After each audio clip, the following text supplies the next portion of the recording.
pais, amados, eleitos e predestinados do Senhor Jesus. Amém? Amém. Com alegria estamos mais uma vez para crescermos na graça e no conhecimento do nosso Senhor e Salvador Jesus Cristo, Ele que é o Senhor eternamente, o nosso Salvador, o nosso único e verdadeiro Deus, a quem adoramos na beleza de sua santidade. Amém, amados? Amém. Com alegria estou aqui mais uma vez, eu, irmão, diácono Erivaldo Miranda, para trazer uma mensagem do coração de Deus para o nosso coração, cujo tema é: não temas, crê somente. Não temas, crê somente. Abra sua Bíblia, por favor, em Lucas, número 8, livro de Lucas 8, para que nós tenhamos entendimento da palavra e possa acompanhar o que Deus nos fala e falará ao nosso coração através desta palavra. Aqui na Igreja Evangélica Reinando com Cristo, sempre um tema de crescimento espiritual. Os temas mais profundos da teologia bíblica nós abordamos aqui nos cultos, nas quartas, no domingo de manhã, no domingo à noite, para o crescimento espiritual e a edificação dos eleitos de Deus na graça genuína do Senhor, o Evangelho das insondáveis riquezas de Cristo. Temas como predestinação, salvação eterna, um só Deus, um só batismo, né? A deidade de Cristo, o ministério da iniquidade, o ministério da piedade.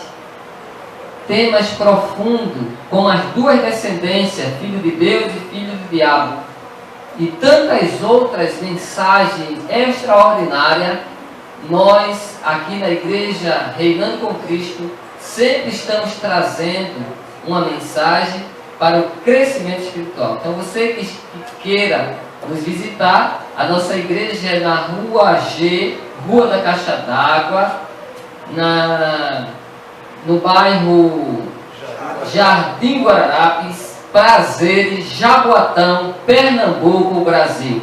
Então é uma alegria que você faça parte e possa acompanhar as mensagens aqui na igreja, Reinando com Cristo, sempre um tema abençoador. No domingo de manhã, de 9 horas da manhã, à noite, 6h30 da noite, e nas quartas-feiras, às 19 horas, aqui na igreja. Lucas 8, capítulo 8, versículo 50, capítulo 8, versículo 50, diz assim: mas Jesus, ouvindo isso, lhe disse: não temas, crê somente, e ela será salva, ela será curada. Eu li Lucas, capítulo 8, versículo 50. Vamos orar a Deus, pedir entendimento, para que Ele possa manifestar em nossa vida a sua graça através da sua palavra, em nome de Jesus. Nosso Deus e Pai, nós somos gratos ao Senhor por mais um dia que o Senhor nos concede na Tua presença, Te adorando e bendizendo o Teu precioso nome, reconhecendo que Tu és Deus e não há outro, que Tu és o Senhor do céu, da terra, do mar e não há outro, que Tu és soberano, que Tu és grande, que Tu és potentoso, que tudo está sob Teu controle, nada foge do Teu controle. Nós estamos aqui mais uma vez para bendizer o Teu nome, glorificar o Teu nome, Te exaltar na beleza de Tua santidade, e já estamos fazendo isso através dos louvores e atento à Tua palavra. Obrigado, Deus bondoso, por mais uma oportunidade que Tu nos concedes de Te adorar, de bendizer o Teu nome, de reconhecer que Tu és o Deus da nossa vida e que Tu tens cuidado por nós.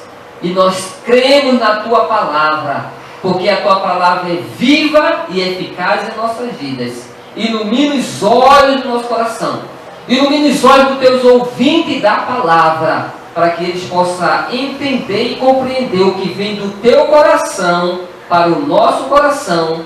É por Jesus que Te pedimos. Amém. Amém? Amém. Amados do Senhor Jesus, Nós que somos povo da graça, nós que somos chamados para viver na graça de Deus, para pôr em prática o evangelho das insondáveis riquezas de Cristo. Nós que temos esse chamado para propagar o evangelho da graça, nós bem entendemos que nós devemos viver por fé. Amém? Que nós devemos viver crendo na palavra do Senhor, edificados na palavra e vivendo e pondo em prática o que o Senhor nos falou. Devemos ter a convicção e a certeza de que o que o Senhor fez no passado, Ele faz no futuro, Ele faz no presente, porque Ele é Deus. Devemos crer convictamente de que o Senhor, o Deus da nossa vida, no tempo de hoje, ainda faz milagre. Ainda usa meios e pessoas para que faça milagre em favor dos seus servos. Amém? E que nós, como ministros de Cristo, como servos do Senhor, como embaixadores, embaixatrizes de Cristo, representando o Senhor, nós fazemos milagre na vida das pessoas, os abençoando. Amém? E aqui é um fato que aconteceu. Algo extraordinário. Trata-se de uma jovem de 12 anos aproximadamente, que estava à beira da morte, que estava a ponto de ser morta. Aliás, ela morreu, né? Ela morreu. O seu pai foi ao encontro de Jesus, do Messias, porque ele sabia que em Jesus poderia encontrar a salvação, a cura da sua filha. Vamos ver o que fala aqui ainda neste livro de Lucas, capítulo 8, versículo 40, quando diz assim, Lucas 8, 40. Ao regressar Jesus, a multidão o recebeu com alegria, porque todos o estavam esperando. Eis que veio um homem chamado Jairo, que era chefe da sinagoga, e, prostando-se aos pés de Jesus, lhe suplicou que chegasse até a sua casa, pois tinha uma filha única de uns 12 anos, que estava à morte.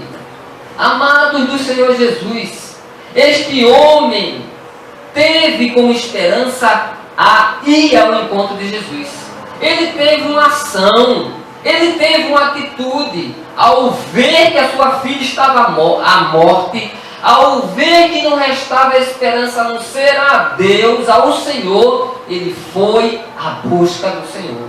Veja que ele era chefe da sinagoga, era um homem religioso, era um líder espiritual, era um homem que entendia da lei mosaica, mas certamente ouvia da grandeza, do poder, dos milagres do Senhor, que se apenas tocasse e que se apenas ouvisse uma mensagem de Deus, uma palavra do Senhor, através de Jesus, o próprio Deus ali encarnado, a sua filha poderia ser salva.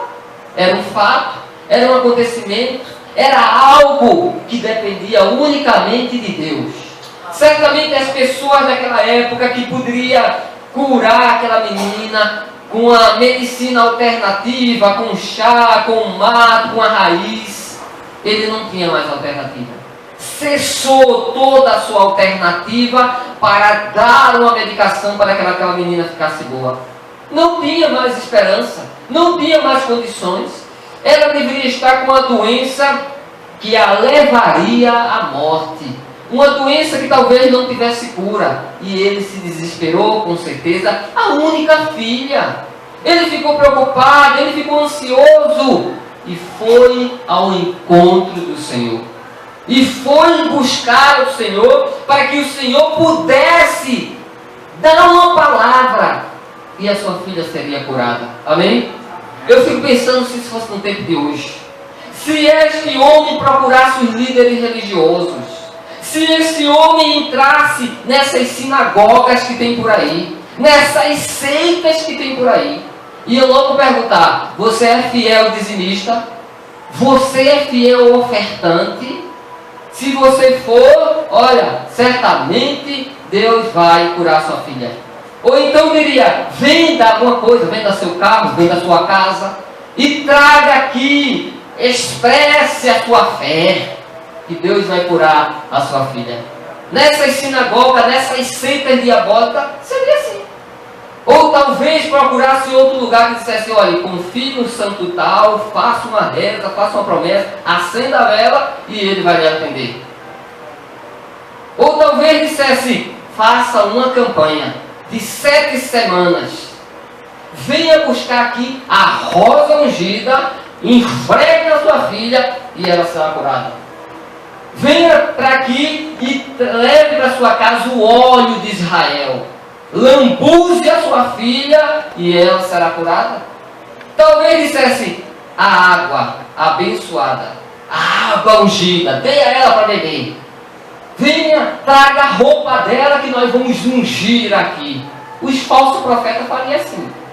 Aquele que não tem compromisso com a palavra de Deus, certamente faria assim. Me desculpe a verdade. E as pessoas fariam seus sacrifícios para ver a ação de Deus. Mas não foi assim que Jesus fez. Jesus não é perverso nem mau. Jesus é um Senhor, é um Deus que tem dó e que derrama a sua graça pelos que expressam a sua fé através de atitudes. Aquele homem teve a ação de ir à procura do Senhor. Aquele homem teve a atitude de buscar a Jesus, de se encontrar com Jesus e prostou-se aos pés do Senhor, suplicando que curasse a sua filha. E lá bastante, após o episódio da cura da mulher enferma, no versículo 49, estou lendo Lucas 8:49, diz assim, falava ele ainda, quando veio uma pessoa da casa do chefe da sinagoga dizendo, tua filha já está morta, não incomode mais o mestre. Veja, uma palavra, não é, negativa, uma palavra que deixou aquele homem certamente angustiado, com certeza aquele homem caiu no choro.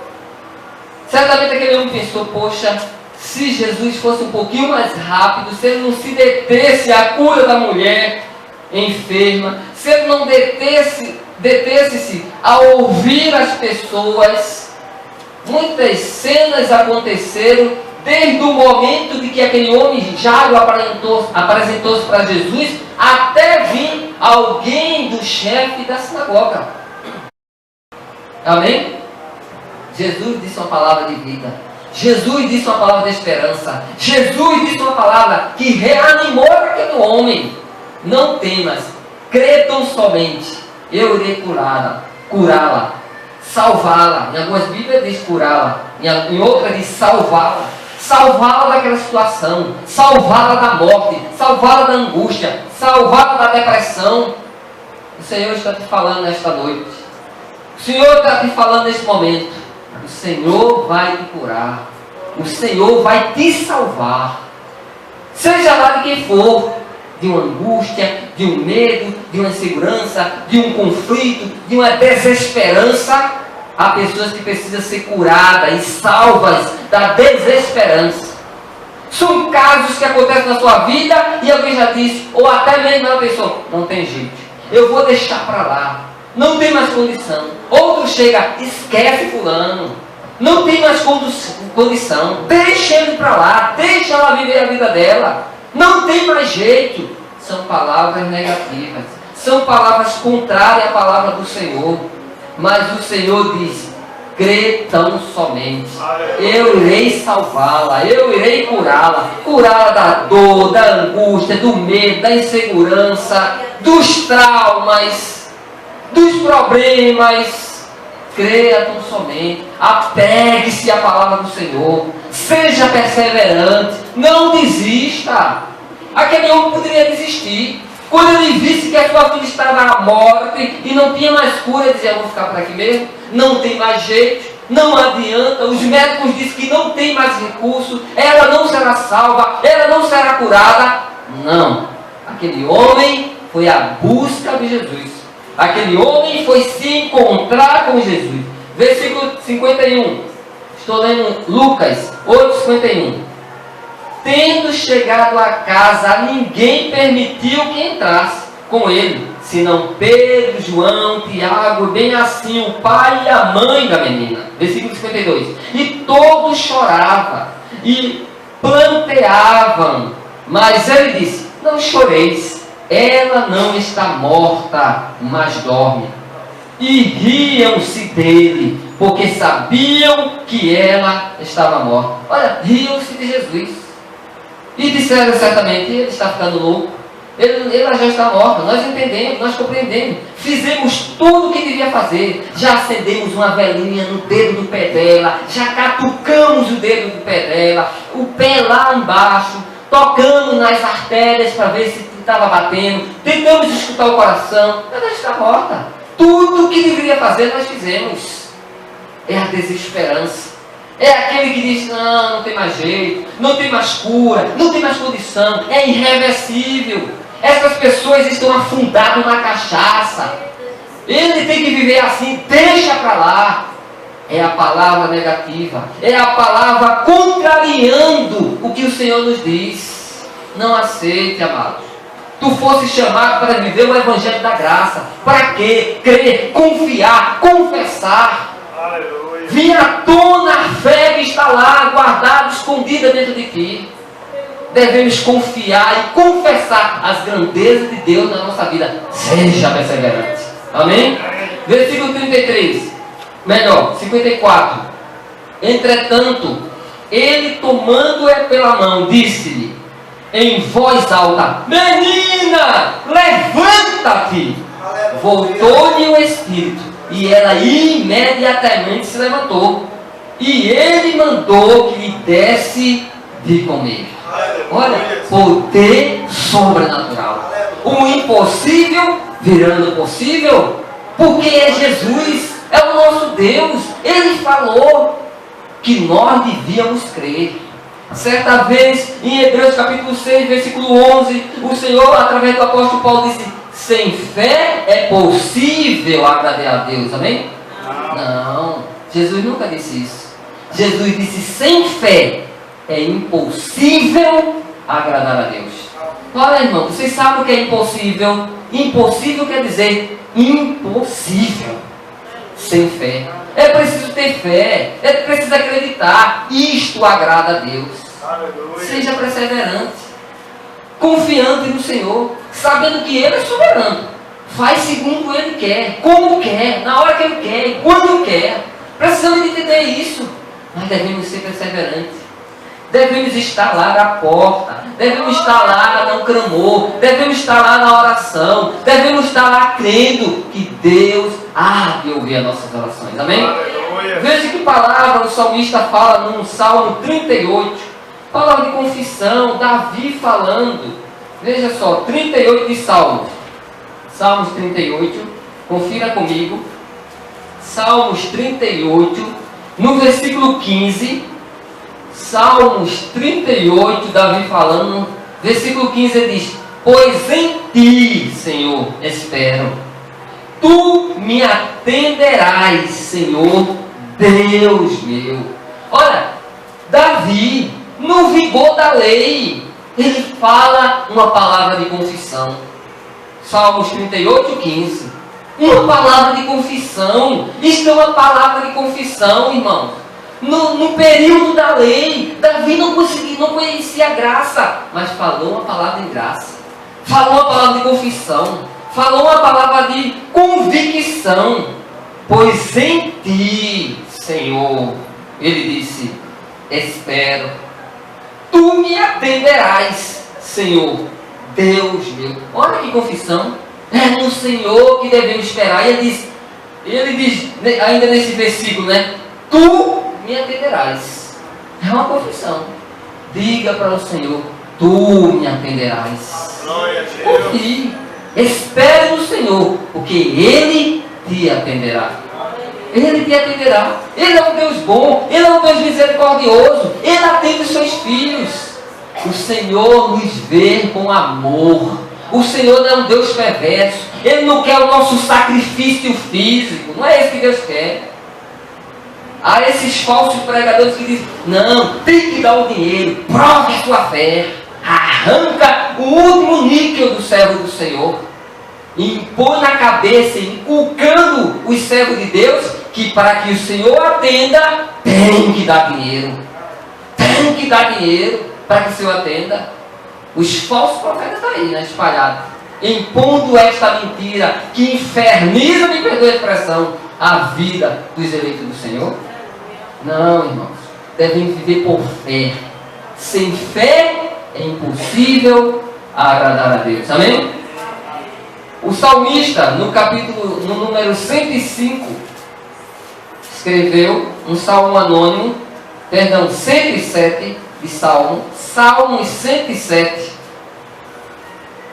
107, o salmista escrevendo, ele fala no versículo 19, Salmo 107, versículo 19: então na sua angústia clamaram ao Senhor. O povo de Deus, na angústia, eles clamaram a Deus. Eles não ficaram parados. O povo de Deus era persistente. O povo de Deus insistia a clamar. Na sua angústia, clame ao Senhor. Nos momentos de dificuldade, clame ao Senhor. E a Bíblia, continuando, ele diz: clamaram ao Senhor, e Ele os livrou das suas tribulações. Olha, na sua tribulação, clame ao Senhor. As atribulações vêm de formas diferentes na nossa vida. Às vezes são um filho que dá muito problema. É um filho que está fazendo aquilo que não agrada a Deus.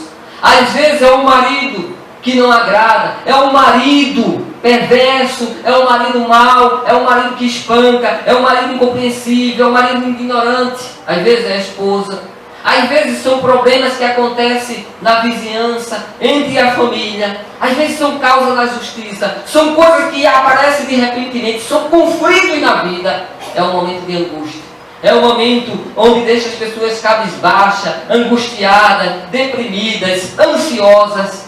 Mas nessa situação, o povo clamou a Deus. No versículo 20: enviou-lhe a palavra e os sarou, e os livrou do que lhes era mortal. Olha, é a palavra tem poder. O Senhor chegou lá para a filha de Jairo e disse: menina, levanta-te. O Senhor não chegou lá como um judeu, lambuzando a cabeça dela com óleo, não. Não vou passar esse óleo aqui, olha, porque lá em Atos dos Apóstolos, Tiago diz que tem que passar, lambuzar a cabeça de óleo aos enfermos. Tiago escreveu para os judeus, para as tribos dispersas: nós não somos judeus, nós somos gentios. O gentio vive por fé, não vive pelo que vê, não vive por óleo, não vive por água, não vive por rosa, nem campanhas em altos, em morros. Não, vive por fé, vive crendo, vive confessando: sou mais que vencedor, eu sou abençoado, eu sou eleito, eu sou predestinado, eu sou um filho amado do Senhor. É isso que agrada a Deus, é viver por fé.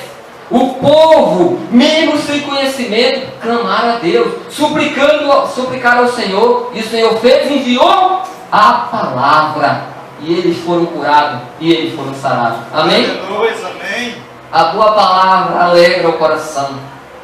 A boa palavra transforma a vida. Aquele homem ouviu uma palavra negativa. Olha, não adianta. Não procura o mestre, não incomoda mais ele, o mestre, porque a tua filha morreu. Mas o Senhor deu uma palavra de vida. O Senhor deu uma palavra de esperança. Eu irei lá.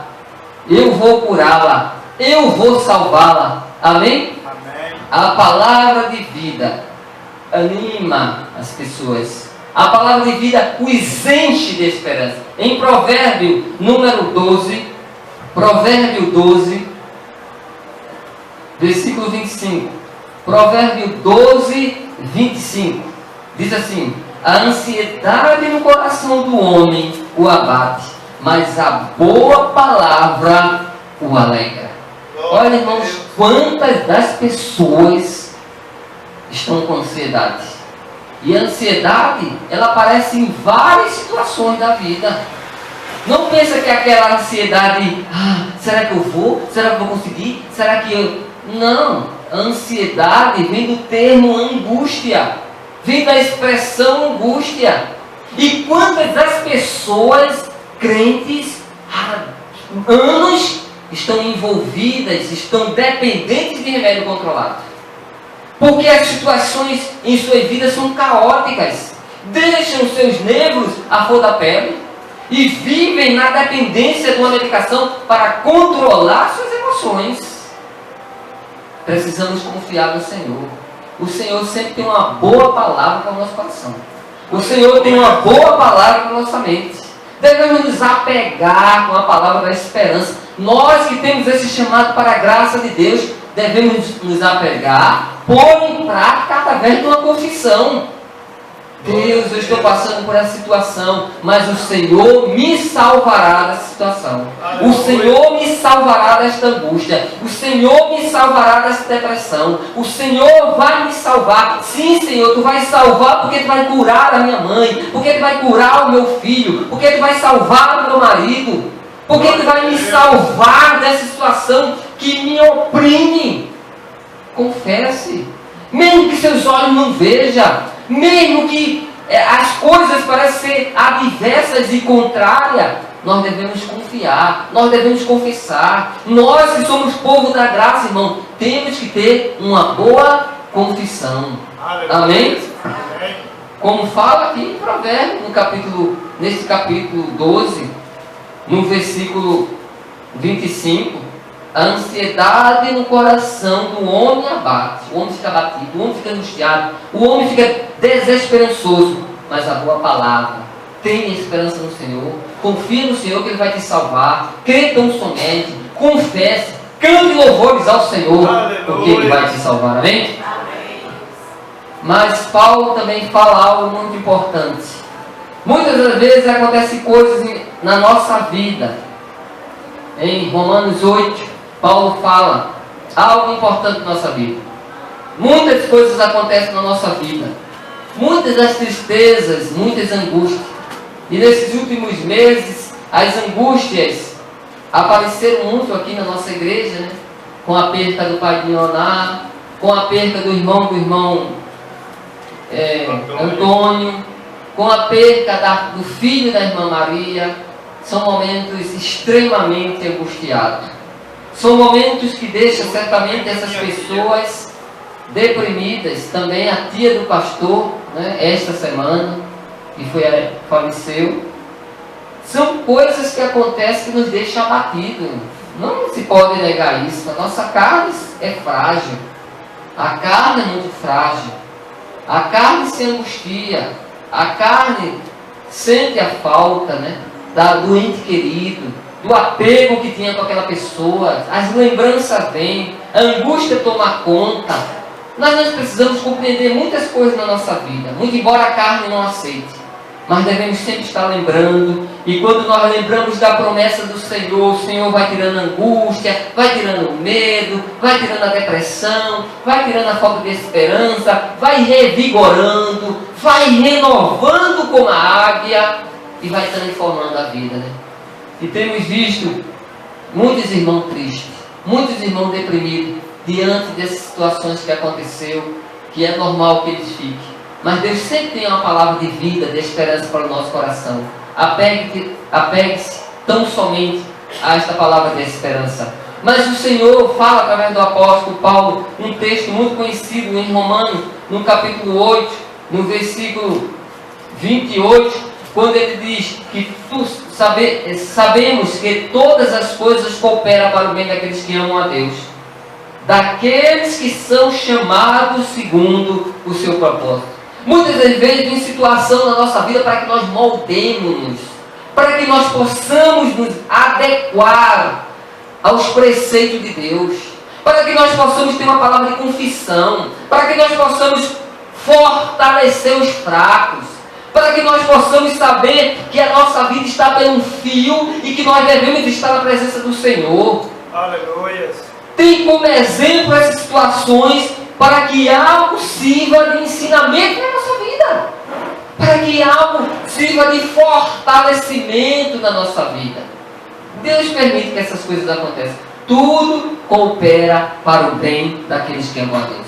E quando muitos atribuem os acontecimentos ao diabo, ao inferno, a Satanás, aos demônios, não.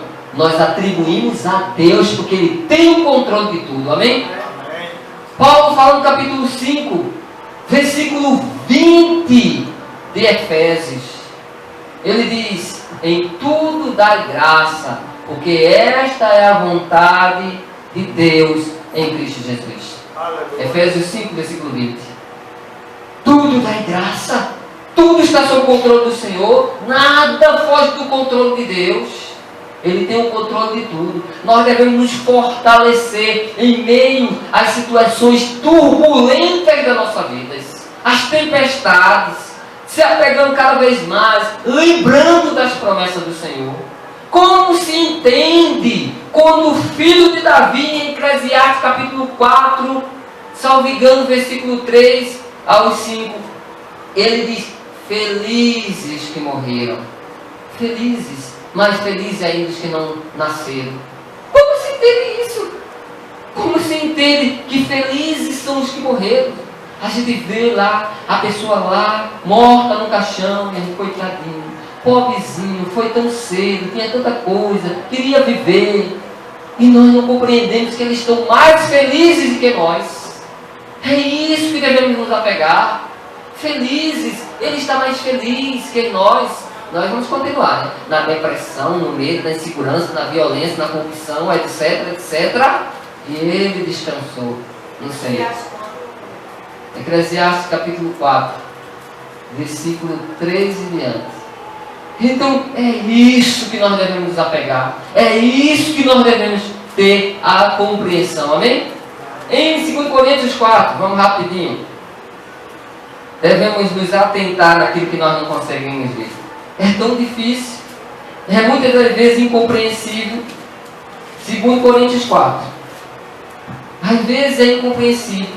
Como podemos atentarmos para as coisas que não vemos, se nós fomos ensinados a algo que nós podemos tocar? No santo, na cruz, na rosa, no óleo, na água, na areia, nas pedras de Israel, nas mentiras implantadas aí, por aí afora, nos sacrifícios de horas ajoelhados, nos sacrifícios dos montes, nos sacrifícios das vigílias, nos sacrifícios da carne. É assim que se ensina por aí. Mas a igreja em graça, esta igreja que é igreja evangélica reinando com Cristo, onde se baseia nos preceitos do apóstolo Paulo, no evangelho das insondáveis riquezas de Cristo, vive por fé. Amém? Nós vivemos por fé. Nós não vivemos por aquilo que nós vemos, mas por aquilo que não vemos. Em 2 Coríntios capítulo 4, versículo 15. 2 Coríntios 4, versículo 15.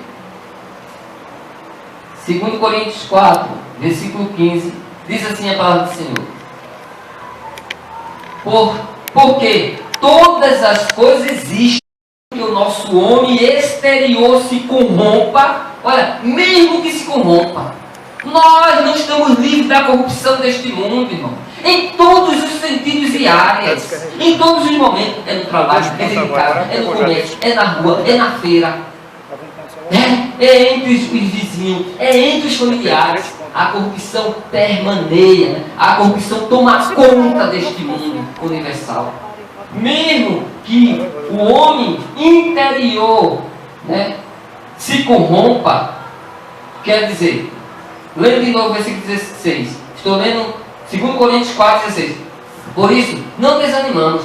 Pelo contrário, mesmo que o nosso homem exterior se corrompa, contudo, o nosso homem interior se renova de dia em dia.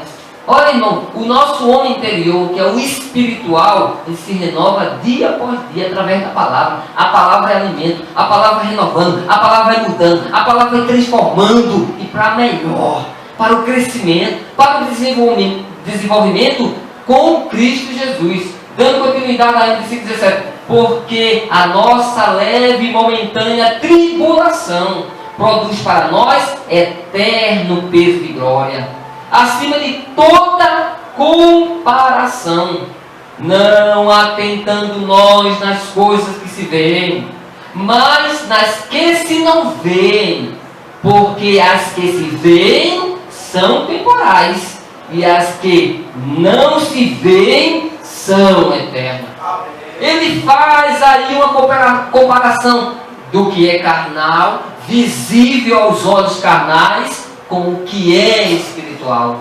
É no espiritual que esperamos, é no espiritual que temos renovado a nossa esperança, a nossa certeza e convicção dos cuidados de Deus na nossa vida, dos cuidados de Deus, porque Ele vela por nós, Ele vela pela tua oração, Ele vela pela situação que tu estás passando, Ele vela pelas tribulações que vêm sobrevivendo sobre a tua vida. O Senhor vela por nós, Ele é nosso advogado, Ele é o nosso juiz, Ele é o nosso bom pastor, Ele é o nosso médico, Ele é o nosso Deus, Ele é o nosso Pai. Ele vela por mim, Ele vela por você. Crê tão somente, não temas. Amém? Em Tiago capítulo 5, para nós finalizarmos, Tiago 5, finalizaremos com o capítulo 5 de Tiago. Deus tem promessa na nossa vida. Deus tem promessa na minha vida. Deus tem promessa na tua. Seja perseverante. Seja entusiasmada na oração. Assim como a Andréa foi nesta noite aqui, através desta oração, entusiasmante, de confissão, colocando nas mãos do Senhor, tendo a certeza que Ele é o nosso ouvidor, que Ele acolheu a nossa oração por graça. Nós não merecemos, mas a graça dele é superabundante em nossa vida, é derramada na nossa vida. Ele é um Deus bom. O nosso Deus não é um Deus carrasco, o nosso Deus não é um Deus mau, o nosso Deus não é um Deus perverso. O nosso Deus é um Deus bom, de ricas e eternas misericórdias, de bondade e de graça. Então Tiago 5, versículo 10 diz assim, Tiago 5, 10: Irmãos, tomai por modelo no sofrimento e na paciência os profetas, os quais falaram em nome do Senhor. Olha, por modelo, devemos ter como modelo os profetas. Eles não tiveram o privilégio de compartilhar e ser derramado sobre as suas vidas o Evangelho da graça, a graça de Deus na sua vida. Não, sofreram muitos, padeceram, não tiveram o privilégio de ter conhecido o Evangelho da graça, mas foram perseverantes, foram pacientes, e a Bíblia diz aqui, falaram em nome do Senhor. Em nome do Senhor. Versículo 11: Eis que temos por felizes os que perseveraram firmes. Olha, felizes, todos aqueles que firmes perseveram. Vejam que eles são felizes. Quem persevera firme, observe, eles são felizes. Nós não compreendemos, nós não entendemos, mas estão lá perseverando, mas estão lá firmes, estão sofrendo, mas estão firmes. Ele diz mais: tendes ouvido da paciência de Jó, e viste que fins o Senhor lhe deu, porque o Senhor é cheio de terna misericórdia e compassivo. Olha, irmãos, ternas misericórdias. A misericórdia de Deus na nossa vida é eternas, ternas. E ele diz compassivo. O Senhor é compassivo para conosco. Sabe por quê? Porque Ele derrama sobre nossa vida a sua graça. A sua graça é derramada sobre nossas vidas. Por isso que Ele é compassivo com nós. Sabendo que nós erramos aqui, ali, acolá. Sempre cometendo nossos erros. Sempre, muitas das vezes, se desviando do caminho. Mas a Bíblia diz, Paulo disse, mesmo que permanecemos infiéis, mesmo que sejamos infiéis, Ele permanece fiel. A promessa do Senhor na tua vida, Ele não invalida. É para sempre. Ele falou, Ele é Deus e há de cumprir na tua vida. Então, irmãos, não temas, crê somente, confia no Senhor, persevera, tenha ação na sua vida, para que a manifestação de Deus e a glória de Deus se manifeste na minha e na tua vida, para a glória do grande e portentoso Deus, em nome de Jesus. Amém.